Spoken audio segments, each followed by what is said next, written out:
Hello everyone, welcome back to our channel. So guys, हम लोग आपके लिए लेके आए न्यूमेरिकल की सीरीज, जहाँ पे हम लोग फिजिकल केमिस्ट्री के चैप्टर के जितने भी न्यूमेरिकल्स है वो सारे के सारे numericals with log table attend करने वाले हैं। सो सॉल्व एग्जाम्पल के साथ साथ हम लोग यहाँ पे एक्सरसाइज एंड अदर जितने भी प्रीवियस ईयर्स न्यूमेरिकल्स है वो भी सारे न्यूमेरिकल्स यहाँ पे हम लोग अटेंड करने वाले हैं। क्लियर? सो हम लोग स्टार्ट करते हैं सबसे पहला चैप्टर फिजिकल केमिस्ट्री का, जो कि है सॉलिड स्टेट। सो chapter number 1, solid state. So numerical start करने से पहले हम लोग देखेंगे कि कौन से फॉर्मूले के रिलेटेड हम लोग न्यूमेरिकल स्टार्ट करने वाले हैं, और उसी के साथ साथ उसके लिए लगने वाली जो इन्फॉर्मेशन है जो सॉल्व करने के लिए हम लोगों को हेल्प करेगा, वो सारी चीजें पहले देख लेते हैं। तो हम लोग जो फॉर्मूले से रिलेटेड न्यूमेरिकल सॉल्व करने वाले हैं वो है rho is equals to m into n upon a cube into NA। So rho density find करना हो या फिर नंबर ऑफ यूनिट सेल आप लोगों को फाइंड करना हो तो हम लोग इस फॉर्मूले के थ्रू डेफिनेटली सॉल्व कर सकते हैं। पर सबसे पहले ये हम लोगों को पता होना चाहिए कि रो का मीनिंग क्या होता है। तो रो का मीनिंग होता है डेंसिटी, देन कैपिटल M को हम लोग बोलते हैं molar mass of unit cell, n number of atom in unit cell। उसके बाद a का मीनिंग होता है एज लेंथ,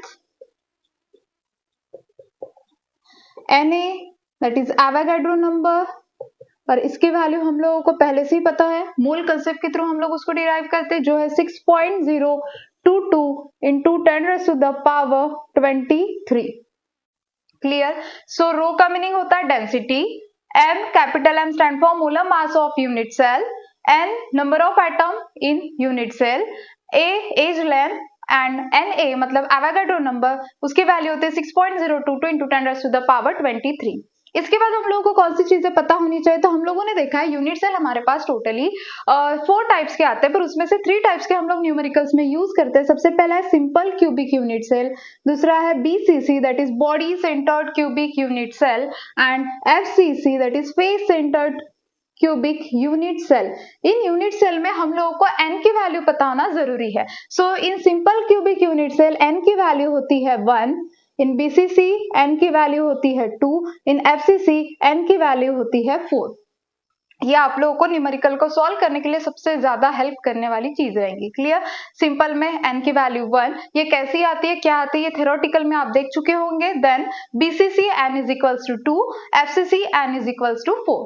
क्लियर? अब ये होने के बाद हम लोग जाएंगे सबसे पहले न्यूमेरिकल्स की तरफ, जो कि है सॉल्व एग्जांपल आपके फर्स्ट चैप्टर का। तो सबसे पहले आप लोग इसका स्क्रीनशॉट ले लीजिए।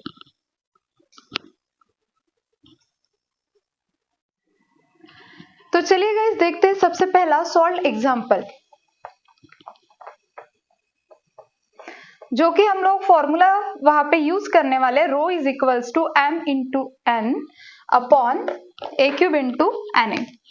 सो example number 1, when gold crystallizes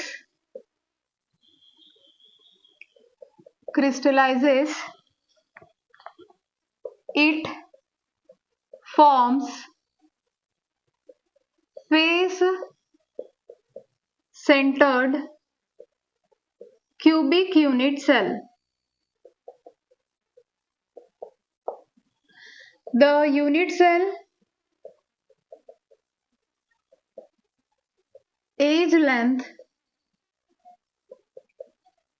is 408 picometer. Calculate the density of gold, molar mass of gold is 197 gram per मोल। चलो देखते हैं इसको सॉल्व कैसे करेंगे। हम लोग को बोला गया when gold crystallises it form FCC face centred cubic unit cell. Gold है, क्रिस्टलाइजेस हो रहा है, स्ट्रक्चर फॉर्म कर रहा है, face centred cubic unit cell. अगर हम लोग face centred cubic unit cell की बात करते हैं तो इसका स्ट्रक्चर ऐसे होगा, 8 at the 8 corners, lattice point जो प्रेजेंट रहेंगे वो 8 कॉर्नर्स पे प्रेजेंट होंगे और बाकी सारे 6 फेसेस पे आने वाले हैं। क्लियर? सो ऐसे सिचुएशन में सबसे पहले आप लोगों को एक क्राइटेरिया तो फॉलो करना ही है, गिवन डाटा, कभी भी न्यूमेरिकल लिखते time given data to find and then formula and then solution, इस हिसाब से आप लोगों को फॉलो करना है। एंड उसके बाद आप लोगों को बोर्ड एग्जाम में 12th के लिए, HSC बोर्ड के लिए कंपल्सरी चीज है लॉग टेबल। आप लोगों को लॉग टेबल आना ही चाहिए, आपको बाजू में लॉग टेबल सबके लॉग लेते हुए वहां पे फाइंड करके दिखाना ही पड़ेगा, ये कंपल्सरी है, नहीं तो आपको मार्क्स नहीं मिलेंगे। हाँ, सो गिवन में हम लोग देखते हैं सबसे पहले क्या है, when gold crystallized it forms FCC centred, मतलब ये face centred cubic unit cell. So FCC में n इज इक्वल्स टू क्या होता है 4। उसके बाद the unit cell edge length is, the unit cell edge length is, edge length जिसको हम लोग डिनोट करते हैं A से, एज लेंथ जिसको हम लोग डिनोट करते हैं A से, A is equals to 408 picometre. अब जो वैल्यू हम लोगों को एज लेंथ की दी गई है वो पिकोमीटर में है। सो पिकोमीटर का हम लोगों को सेंटीमीटर में कन्वर्जन करना होता है, बट डायरेक्ट हम लोग कन्वर्जन नहीं कर सकते, तो हम लोग पहले मीटर में करेंगे। सो 408 इंटू 10⁻⁻12 मीटर। उसके बाद सेंटीमीटर में 408 इंटू 10⁻⁻10 सेंटीमीटर। अब मैं यहाँ पे थोड़ा एडजस्टमेंट कर रही हूँ क्योंकि जब हम लोग density, calculate the density of the gold, density find करने को बोली है, एज लेंथ का हम लोग को क्यूब लेना पड़ेगा। कैसे, मैं आपको बता देती हूँ। हम लोग को फाइंड करना है यहाँ पे, टू फाइंड डेंसिटी, हाँ, डेंसिटी ऑफ द गोल्ड, और इसका फॉर्मूला है rho is equals to m into n upon a cube into na। So हम लोगों को a का क्यूब निकालना पड़ेगा। अब यहाँ पे अगर मैं 10 का क्यूब निकालूंगी तो वो मुझे 30 के -30 के फॉर्म में मिलेगा, और वो मुझे चाहिए सिंपल फॉर्म में, इजिएस्ट वे से मैं निकाल सकूं। तो मैं यहाँ पे थोड़ा एडजस्टमेंट कर रही हूँ। यहाँ पे मैं डेसिमल पॉइंट 0 है तो मैं यहाँ पे 2 डिजिट सामने जाऊंगी, 4.08 into 10⁻⁻8 centimetre. Clear? So edge length को हम लोगों ने कन्वर्ट कर लिया है। और क्या गिवन है, कैलकुलेट द डेंसिटी, डेंसिटी को तो फाइंड करना है। मोलर मास हमारे पास है, मोलर मास जिसको हम लोग डिनोट करते हैं कैपिटल M से 197 ग्राम पर मोल। और बहुत सारे लोगों को न्यूमेरिकल सॉल्व करते टाइम ये प्रॉब्लम जाता है कि गिवन डाटा समझ में नहीं आता, तो आप लोग यूनिट्स ध्यान में रखो कि जैसे फॉर एग्जांपल एज लेंथ का यूनिट क्या आएगा, एक तो वो आएगा पिकोमीटर, सेंटीमीटर, नहीं तो मीटर में आप लोगों को वो कन्वर्ट करना होगा। तो क्लियर सी बात है, अगर कोई चीज आप लोगों को पिकोमीटर में दी गई है, सेंटीमीटर में दी गई या मीटर में है, सो ऑब्वियस है वो क्या रहने वाला है, edge length. Then molar mass अगर जानना चाहते हो तो मोलर मास के लिए सिंपल यही यूनिट हर जगह पे यूज होने वाला है। क्या है वो यूनिट, ग्राम पर मोल। क्लियर? तो उसके थ्रू भी आप आइडेंटिफाई कर सकते हो कि कौन सी किसकी वैल्यू है। आगे बढ़ते हैं।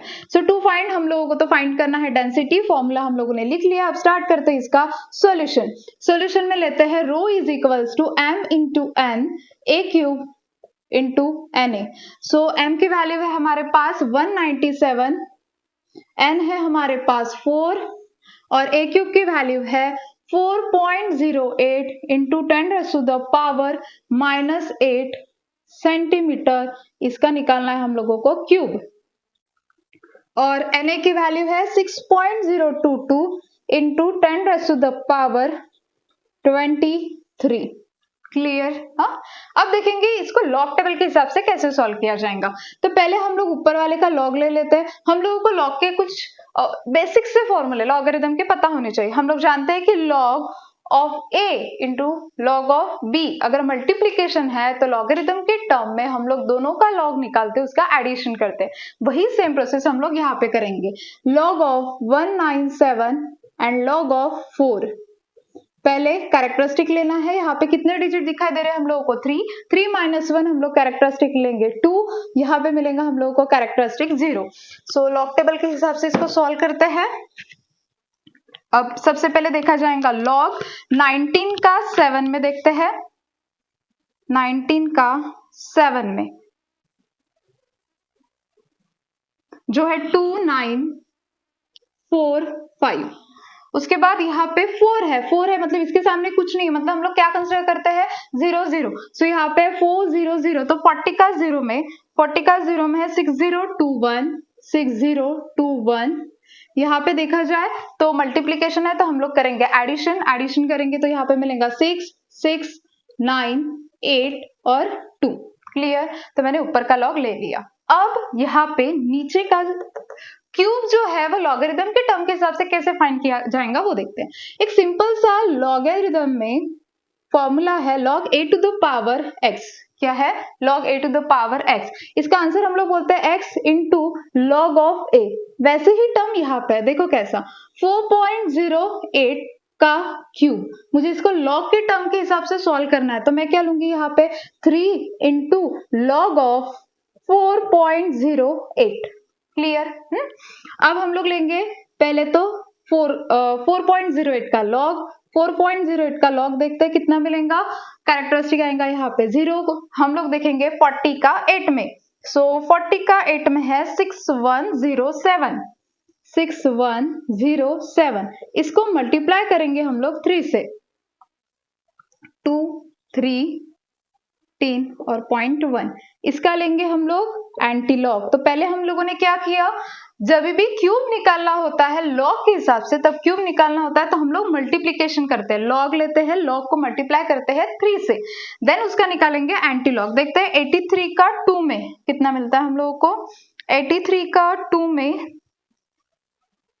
6792 6792 और 1 में मेन डिफरेंस 83 का 2 में और 1 में मेन डिफरेंस है 2। सो हम लोगों को मिला 6794।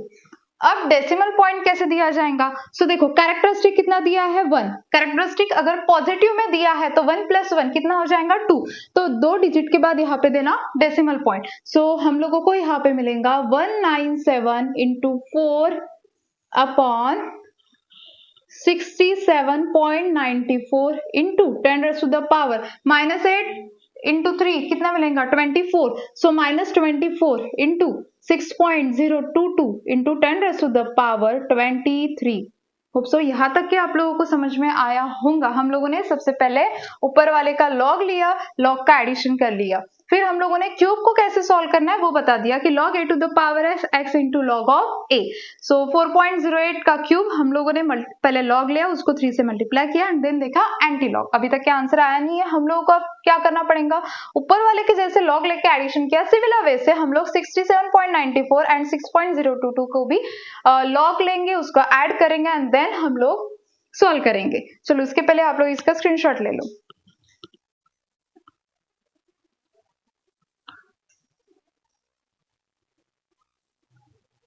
चलिए गाइस तो सॉल्व करके देखते हैं। यहाँ पे हम लोग लेंगे log of 67.94 and log of 6.022। So characteristic 1, characteristic 0, 67 94 83 2 1 और 60 का 2 में मेन डिफरेंस देखते हैं 7797। मल्टीप्लीकेशन है दोनों के बीच में तो एडिशन करना है 8 11 16 एंड 2। क्लियर। अब देखो हम लोगों ने क्या किया, ऊपर वाले का लॉग नीचे वाले का लॉग ऐड करके रख दिया। अब ये दोनों एक दूसरे के किस में है, डिवाइड में है डिवाइड में। अगर ये दोनों एक दूसरे के डिवाइड में तो हम लोग क्या करेंगे, यहाँ पे ऊपर वाले का लॉग लेंगे जो कि है 2.8966 और नीचे वाले का है 2.6118 और इसको करेंगे लॉगरिथम के टर्म के हिसाब से। अगर कोई चीज एक दूसरे के डिवाइड में है तो हम लोग करते हैं सब्सट्रैक्शन। सो करते हैं सब्सट्रैक्शन 4 8 उसके बाद 2 एंड 0 और इसका लेंगे अब लास्ट में एंटीलॉग। सो एंटीलॉग देखते हैं 28 का 4 में, 28 का 4 में। सो वो आ रहा है 1923 और 8 में मेन डिफरेंस है 4। सो 1927 कितना आ रहा है आंसर 1927। अब देखा जाए तो डेसिमल पॉइंट कहाँ पे आएगा, तो कैरेक्टरिस्टिक कितना है 0, 0 प्लस 1 1, एक डिजिट के बाद डेसिमल पॉइंट, तो 1.927। अब देखो यहाँ पे 10 raised to the power -24, 10 raised to the power +23, plus minus यहाँ पे क्या होगा माइनस, बट ये टर्म जब नीचे रहेंगी 10 raised to the power, जैसे मैं यहाँ पे सॉल्व करके बता देती हूँ, 10 raised to the power -24, 10 raised to the power 23, कितना मिलेगा मुझे 10 raised to the power -1, पर ये टर्म कैसी है नीचे है ना, अपॉन में है ना, ऊपर जाने के बाद नीचे माइनस में है, तो ऊपर जाने के बाद वो किस में जाएंगी प्लस में, तो यहाँ पे मिलेगा मुझे 10 raised to the power +1। So 2 digit के बाद यहाँ पे डेसिमल पॉइंट 1.927 ग्राम पर सेंटीमीटर क्यूब। सो रो की वैल्यू हम लोगों को यहाँ पे मिल जाती है, रो इज इक्वल्स टू 19.27 ग्राम पर सेंटीमीटर क्यूब। क्लियर? तो इस हिसाब से आप लॉग को यूज करते कंप्लीट आंसर और वो भी परफेक्ट आंसर फाइंड कर सकते हो। सिर्फ आप लोगों को लॉग यूज करते आना चाहिए और टेक्निक पता होनी चाहिए कि कैसे कैसे सॉल्व करना है उसको। सो जल्दी से आप लोग इसका स्क्रीनशॉट ले लो, हम लोग नेक्स्ट न्यूमेरिकल की तरफ जाते हैं।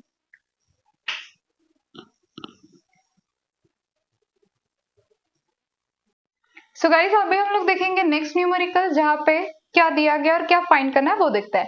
And elements with the molar mass 27 gram per mole.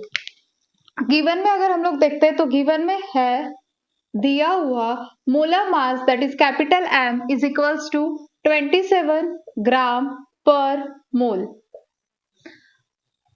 Cubic unit cell form cubic unit cell with edge length given है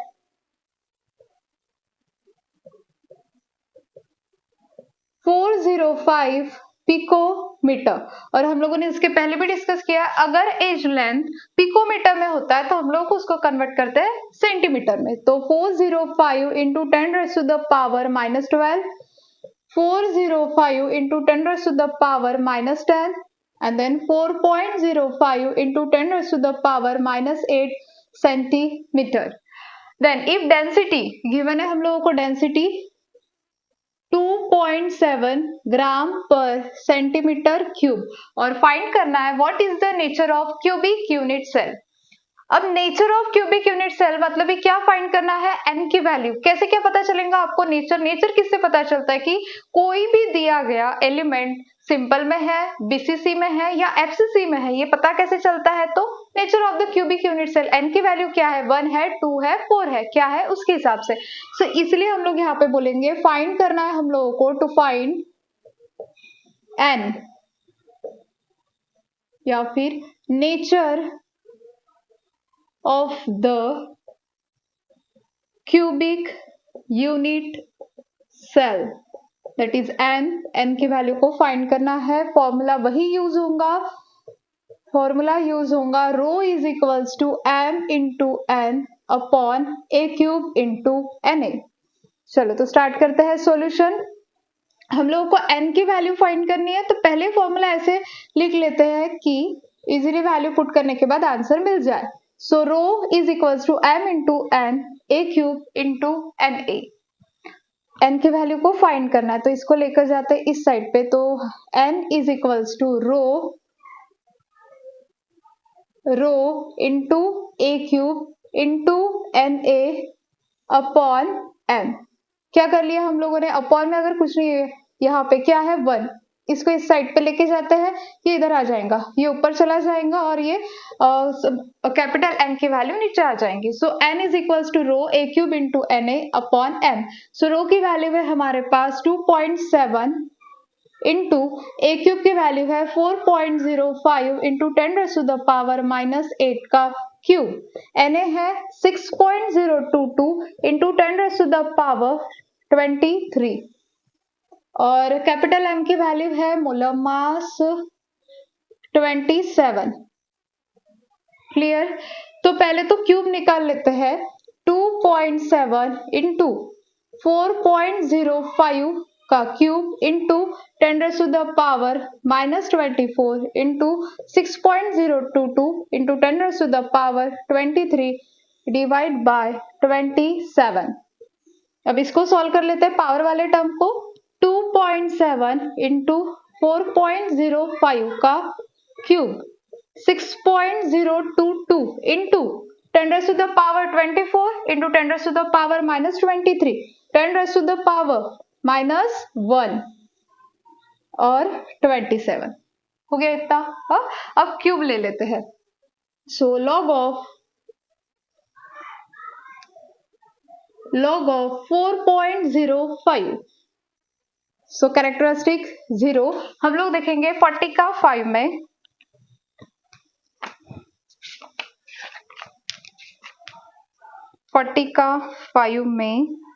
तो 40 का 5 में है 6075 मल्टीप्लाई करेंगे इसको 3 से, 15, 22, 2, 18, 1। इसका लेंगे एंटीलॉग।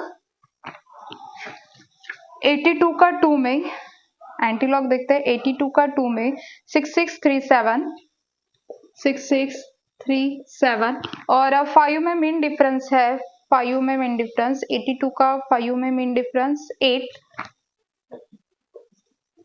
सो 15, 4, 6, 6, सो 66.45, तो 2.7 into 66.45, 6.022 into 10 raised to the power minus 1 और 27। क्लियर? हाँ, सो हम लोगों ने पहले क्या कर लिया, जो पावर वाली टर्म थी उसको सॉल्व कर लिया, आंसर इजी हो गया। देन उसके बाद हम लोगों ने क्यूब इजीएस्ट वे से यहाँ पे फाइंड कर लिया है। अब हम लोगों को क्या करना है, यहाँ पे 2.7 यहाँ पे है 27। अब इसको कैसे सॉल्व करेंगे वो देखते हैं। हाँ, एक तो आपके पास ऑप्शन है, अगर ये डायरेक्टली सॉल्व करना नहीं चाहते हो तो लॉग टेबल के हिसाब से सॉल्व करो, पूरा लॉग लो 2.7 का, 66.45 का, 6.022 का लॉग लो, वैसे कर सकते हो और फिर उसको 27 का लॉग लेके करो। नहीं तो सिंपल सा यहाँ पे एक 2.7 और यहाँ पे है 27, तो सीधा हम लोग यहाँ पे 10 दे सकते हैं। अब हम लोग लेंगे लॉग ऑफ 66.45 और यहाँ पे लेंगे log ऑफ 6.022। पहले इसका log ले लेते हैं, इसका मिलेगा 0.7797 और 66 का 4 में 8225। इसको करेंगे ऐड, 7 + 5 12, 10, 16 और 2। इसका लेते हैं एंटीलॉग 60 का 2 में, सो देखते हैं एंटीलॉग 60 का 2 में 3999 और 2 में मीन डिफरेंस 2, सो 1004। सो हम लोग को आंसर मिलेगा यहाँ पे 4.001 into 10 raised to the power कितना है हमारे पास -1। यहाँ पे 2 है ना, 3 डिजिट के बाद डेसिमल पॉइंट आएगा, सो 4.001 हम लोग ले सकते हैं। तो अब मुझे बताओ, अगर 4 है, n की वैल्यू कितनी मिल रही है हम लोगों को यहाँ पे 4, तो हम लोग सिंपल वे से बोल सकते हैं कि यहाँ पे कौन सा यूनिट सेल फॉर्म हो रहा है, FCC। एक बार चेक करने दो नीचे का, ओ सॉरी यहाँ पे दिखाई नहीं दे रहा है तो ऊपर लिखती है। हाँ, सो n इज इक्वल्स टू 4 अगर हम लोगों को मिल रहा है तो समझ जाएंगे n इज इक्वल्स टू अगर 4 है तो यहाँ पे जो nature of the cubic unit cell है वो कितना होने वाला है, nature of the cubic unit cell that is FCC, face centred cubic unit cell. क्या मिलेगा हम लोगों को, face centred cubic unit cell. अगर अप्रोक्सीमेटली भी निकल के आता है 3 पॉइंट समथिंग 9 अगर रहता है, क्योंकि ग्रेटर देन 5 होता है, राउंड ऑफ करते टाइम हम लोग उसको 4 कर सकते हैं, तो भी आप लोग डायरेक्ट इसको लिख सकते हो। क्लियर है? हाँ, तो जल्दी से आप लोग इसका स्क्रीनशॉट ले लो।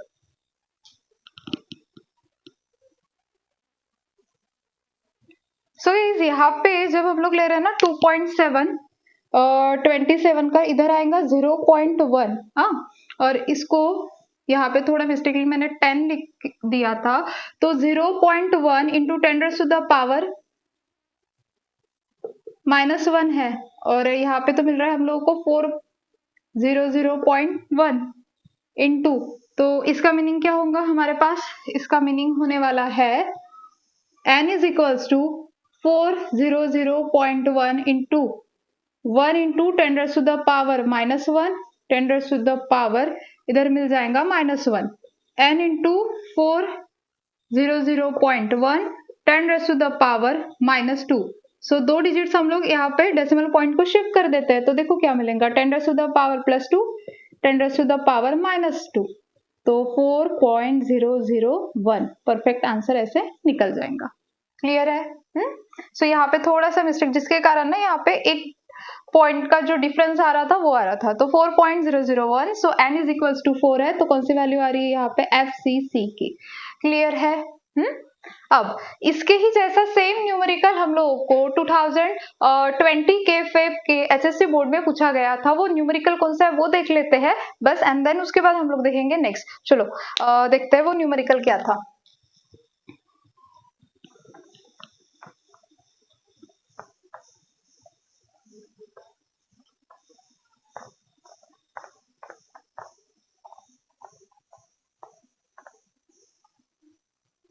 सो जो हम लोगों को 2020 फेब में पूछा गया था वो न्यूमेरिकल है unit cell of a metal has edge length 288 picometer and density 7.86 gram centimeter cube inverse. Determine the type of crystal lattice. Atomic mass of metal 56 gram mole inverse. So ये question पूछा गया था Feb 2020 में HSC board exam के अंदर। ठीक है, so same to same है, सिर्फ वैल्यू डिफरेंट है। सॉल्व कैसे करना है वो हम लोगों ने अभी यूनिट सेल में देखा ही था, nature of the unit cell जब हम लोगों ने सॉल्व किया तब। क्लियर है? सो इसी न्यूमेरिकल का पूरा मतलब रो एंड एन की वैल्यू कैसे फाइंड करना है उसके न्यूमेरिकल्स एक फॉर्मूले के न्यूमेरिकल्स हमारे डन हो जाते हैं। अब जो हम लोग नेक्स्ट देखने वाले वो थोड़े से थ्योरी वाले न्यूमेरिकल्स रहेंगे तो वो हम लोग देखेंगे नेक्स्ट वीडियो लेक्चर के अंदर। सो अगर आप लोगों को वीडियो अच्छी लगी होंगी तो प्लीज चैनल को लाइक शेयर और सब्सक्राइब करना मत भूलिए। Thank you so much.